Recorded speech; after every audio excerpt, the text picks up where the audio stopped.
This video is about side effects in functional programming. A side effect is when a function call produces a change to the state of some variable or object or otherwise noticeable effect of executing the function call, aside from the function's main purpose of calculating or returning a value.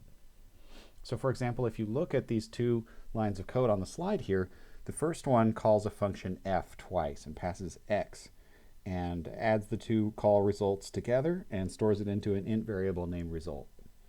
The second line of code simply calls the f of x function once and then multiplies the result by 2. Now mathematically we know that those two values should be the same as each other, but are the two lines of code exactly the same? That's the question.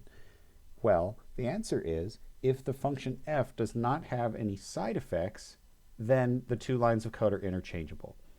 But if the code for f does something other than returning its value, like modifying the value of a global variable, or writing output to the console, or making some sort of other visible change to the state of the machine or program, then you can't substitute the first line for the second.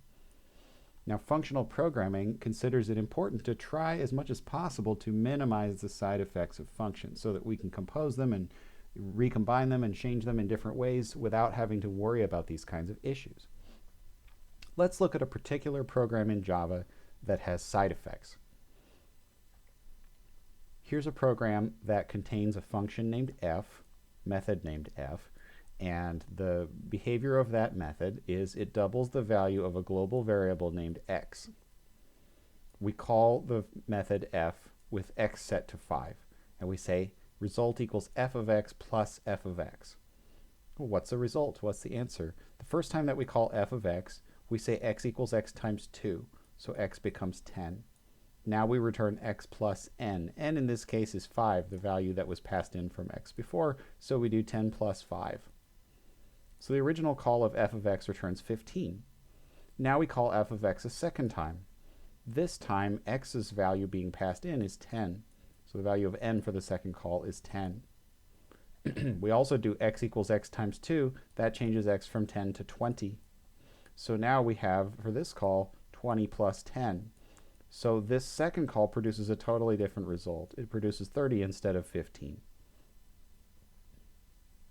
If we run this program in our editor, we'll see that the two function calls produce different results. This is an example where we couldn't we couldn't remove this second call to f of x and just simply write times 2. That would not be appropriate because the side effects of the f function make it produce different results the second time that we call it. Let's go run the program in the editor to find out. Here's the x, here's the function f with the same code, and here's the main method that calls it twice. I'll compile the code and run it. And it says 45. That's because the first call returns 15, 10 plus 5. The second call returns 30, 20 plus 10. Now, don't get me wrong. Side effects are sometimes inevitable and necessary and important. And so it's not that we're trying to completely eliminate side effects from all aspects of our program, but we should be aware of them. We should understand them. We should know when our function has side effects.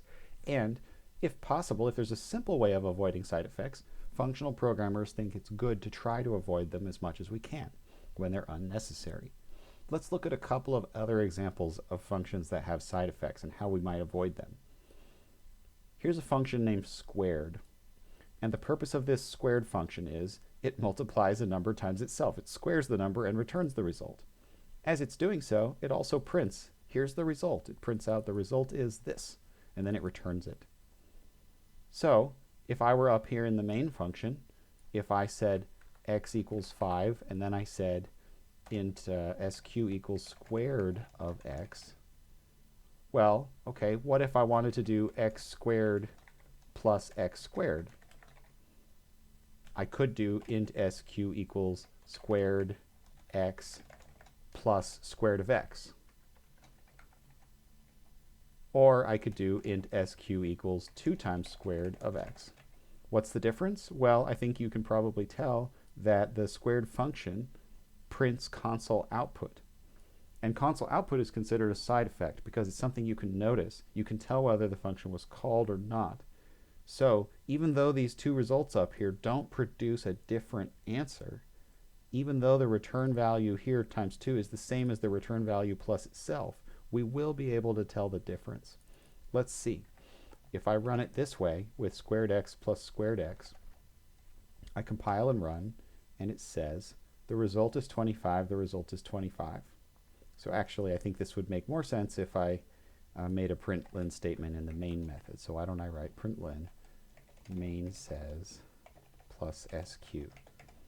I run it again, and I see the result is 25, the result is 25, main says 50. If I write it square root of x times 2, we'll see that because of the side effects, the function only prints the result is 25 once. So if you wanted to try to make a version of this squared method that didn't have any side effects, what you would want to do is you'd want to remove this print statement from the function. And actually, you don't need to have this print statement in here. You can just return the int, and then the client, the caller, can print the squared number if they want to do so. So if we remove this here, if we really wanted to print, you know, that int sq equals square root of x, and then the result is plus sq, we could do that. But now it's up to us to decide to do that. This function is now side effect free. Let's look at another example. Here's a method called square all. It takes an int array as a parameter, and it makes each element of the array store the square of its original value. So if I go up here to the main method and I declare an int array a, and I call square all of a, and then I do a print of arrays.toString of a, then you'll see that the array has changed into 16, 1, 0, 25. That makes sense because I'm squaring these numbers here. That's fine. But we would say that this square all function has a side effect. You pass in the array and it modifies the array. Well, maybe that's what we want the function to do, so maybe it's unclear why this would be a bad thing. But we could write a version of this function that doesn't have any side effects on the variables that you pass to it. For example, you know, if you want your function not to have side effects, you should be able to call it twice like this and get the same result both times.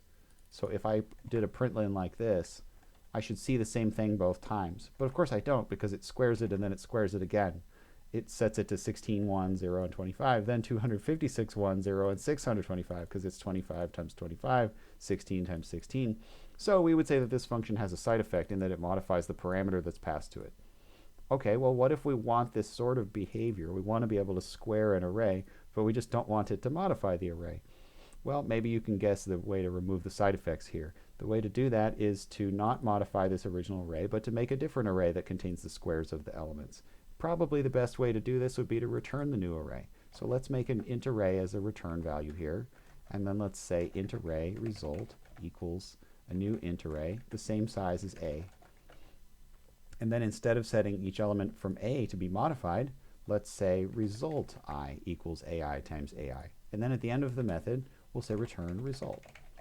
Now this has no side effects. It doesn't modify any of the variables that were passed in. It doesn't produce any output. It doesn't modify any global state of the program.